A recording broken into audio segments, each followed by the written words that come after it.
obviously, once you get into the language, it starts becoming really complicated.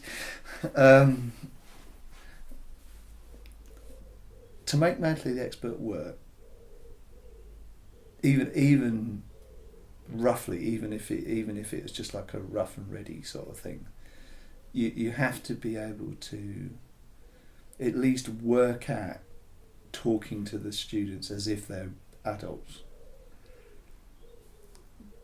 Now, I don't understand why it's so difficult, and I found it difficult to start with, but there's something about the relationship we have with children which makes it difficult for us to look at them as if they were adults, as if they were human beings in that sense. We kind of carry, it's always like we carry a model of what children are, and then that changes our language in the way that we speak to them. And it is about working collaboratively, and it is about working in an artistic way, but it's so much more about power and about how we use language to position people. So when I work with teachers and I talk to them about this, I say, talk to the person next to you, have a conversation about what you're doing in your classroom, right? And listen to the questions that you ask. And people and they do it when they talk to each other. They do it. They're careful about how they ask the questions. They don't interrogate. They don't push people. And I said, that's the language. Now you do that with the students. They find it really, really hard. As soon as they're in the classroom with the students, they talk down to them. And so what happens is that when they're talking to their students in the fiction, the teacher's still there the whole time. They can't break the connection. And that, I just think it's really difficult. And I found it really difficult. I remember listening to myself and thinking, that's the teacher, there's the teacher, shut him up. And the real shift for me came when I thought to myself, right, I've just got to think about them as colleagues. I just think about them exactly the same way as I would talk to other adults, in a kind of colleague way. And that was when I did it. That was when it shifted. And it's a collaboration. It's the language of collaboration and respect.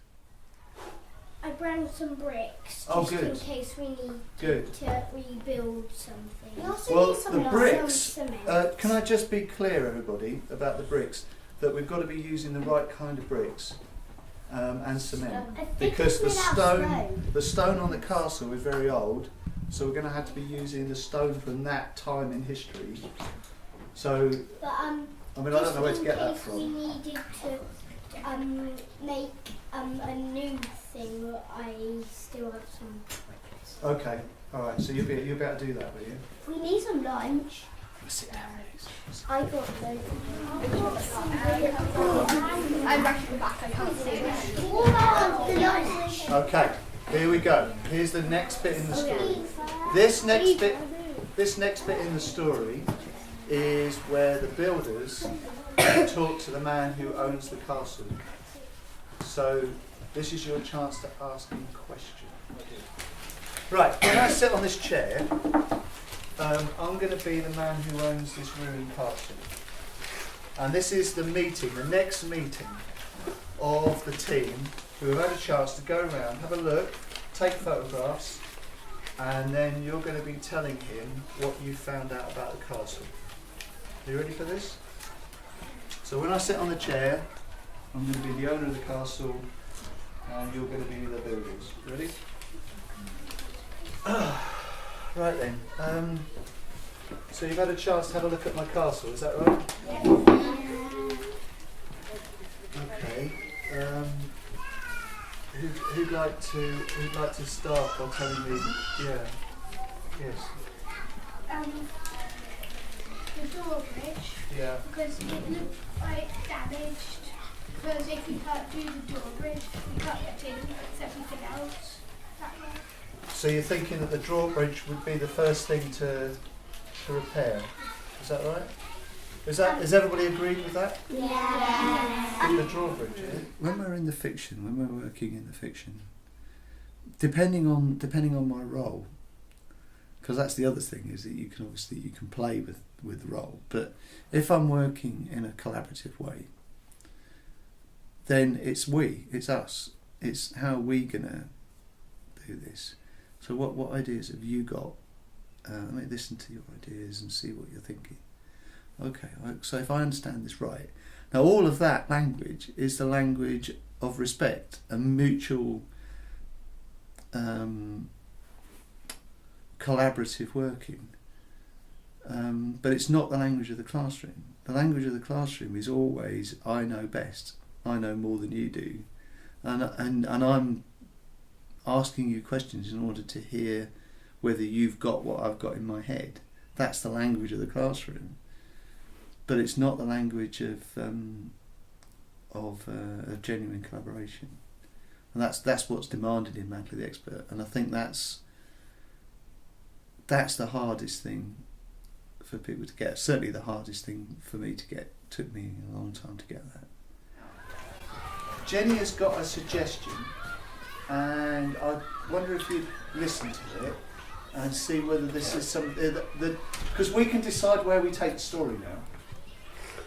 And Jenny's got an idea, and perhaps you could share with Jenny, and then we could decide whether that's the direction that we want to take the story in. Okay? So Jenny. So there may be like this bad person at the door, and then he may have an army behind him, and then it starts a whole war, and then that's how the castle maybe got damaged. So would you like it to be a bad person at the door? The really big do is, we've already talked about it, is work on that language of mutual collaboration. Because if you get that, and you can work and speak to students in that way, then almost all the rest will happen, and you'll work a way around it. You'll find a way of doing the other, because the rest is finesse. But if you don't have the language, if you can't talk to students in that collaborative way, it almost won't work. I can't imagine that it would work. It would just be a sham, really. So work on the language. Get the language right. Refine that, and everything else will fall into place.